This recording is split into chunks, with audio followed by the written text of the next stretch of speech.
Zohar, capítulo 1. La voluntad. La voluntad humana. El concepto de razón, voluntad, posee un profundo significado dentro de la Cábala, mucho más amplio del conocido. Si observamos a nuestro alrededor, veremos que toda la realidad atravesó este mismo proceso.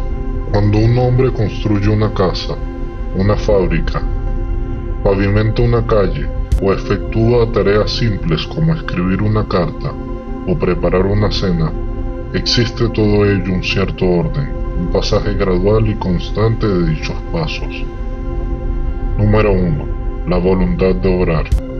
Número 2. El pensamiento, que abarca los niveles de planeamiento y sus propósitos.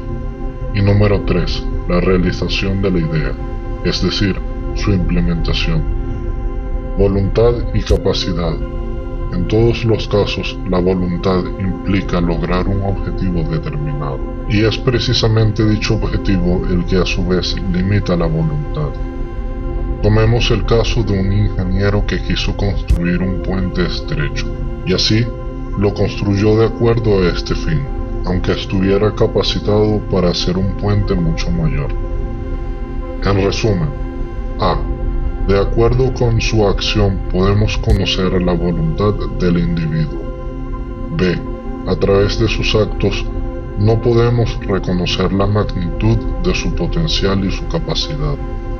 C. El objetivo y el fin que desea alcanzar por medio de su labor son los que limitan su voluntad y su acción. Dos aspectos de la voluntad. Hemos expuesto dos aspectos de la voluntad. Número 1. Lo que la persona podría haber deseado.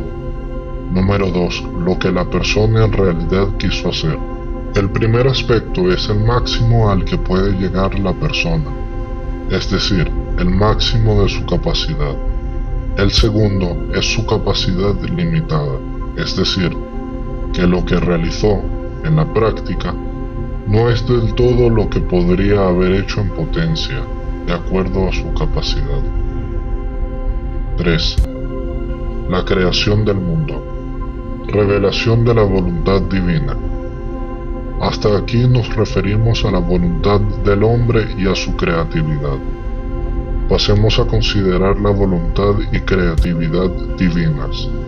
El mundo en el cual vivimos y que ha sido creado en 6 días, ha atravesado también los niveles anteriormente expuestos. Al principio existió la voluntad divina de crear el mundo. La voluntad, al igual que el pensamiento, es algo oculto, conocido solo por su dueño. La voluntad del hombre es su pura esencia, y éste puede revelarse y expresarse de tal modo que los otros la conozcan e incluso la compartan con él. De modo similar, la creación del mundo es una revelación de la voluntad del Creador, es decir, que a través de la creación del mundo se revela que hubo una voluntad precedente de crear. No podemos sacar ninguna conclusión sobre la capacidad divina basándonos en su creación. Más aún, si creemos que la capacidad divina y su voluntad son infinitas, nada le impediría crear otro mundo, mejor aún y más perfecto.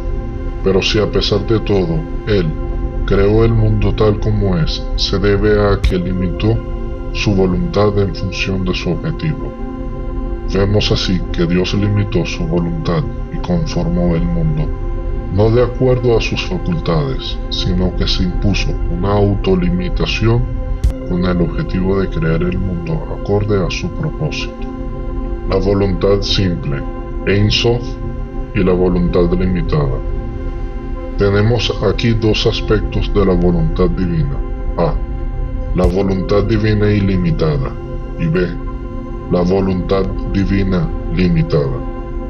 Al primer aspecto los cabalistas lo denominan voluntad simple o Ein Sof, infinito, y al segundo lo llaman Sefirot, emanaciones, es decir, el Eterno creó un mundo limitado a través de su voluntad limitada o Sefirot. El tema de la Sefirot es fundamental en la comprensión del estudio de la Cábala, y más adelante le dedicaremos un capítulo especial. Pero señalaremos aquí que las Sefirot pueden ser definidas como segmentos de la voluntad limitada, es decir, la creación del mundo es la manifestación de la voluntad divina de crearlo. El Eterno quiso crear un mundo carente y defectuoso para que los seres humanos, dotados de libre albedrío, corrijan su imperfección a través del servicio al Creador. Si hubiese creado el mundo de acuerdo con su magnitud y omnipotencia, él mismo sería perfecto y no cabría lugar para el trabajo espiritual del hombre. En otras palabras, el Creador reveló solo su voluntad y su capacidad limitada. Además, el Creador quiso expresar su voluntad limitada gradualmente, revelación tras revelación. Las 10 Sefirot son los poderes a través de los cuales el Eterno creó los mundos, y ellos son el instrumento a través del cual se revela su voluntad limitada, y por medio de quienes creó un universo limitado e imperfecto. Debemos hacer hincapié en que todo nuestro estudio gira en torno a la voluntad limitada únicamente, ya que de ningún modo podemos entender ni aprender en absoluto a la voluntad simple, la voluntad ilimitada del Creador. Más aún, tenemos prohibido investigar y ocuparnos de este tema, sobre el cual se dijo: no investigues lo que sobrepasa tu capacidad. El Zohar califica a la voluntad simple divina como la voluntad de todas las voluntades, la fuente y raíz a partir de la cual serán reveladas todas las voluntades en sus más ínfimos detalles. La voluntad simple, el Ein Sof, es la raíz de todo lo que conforma en el pasado, de lo que existe ahora y de lo que se manifiesta en el futuro. Es decir, el Ein Sof incluye en sí a la realidad entera. Toda la realidad es nula frente a la voluntad simple, el Ein Sof.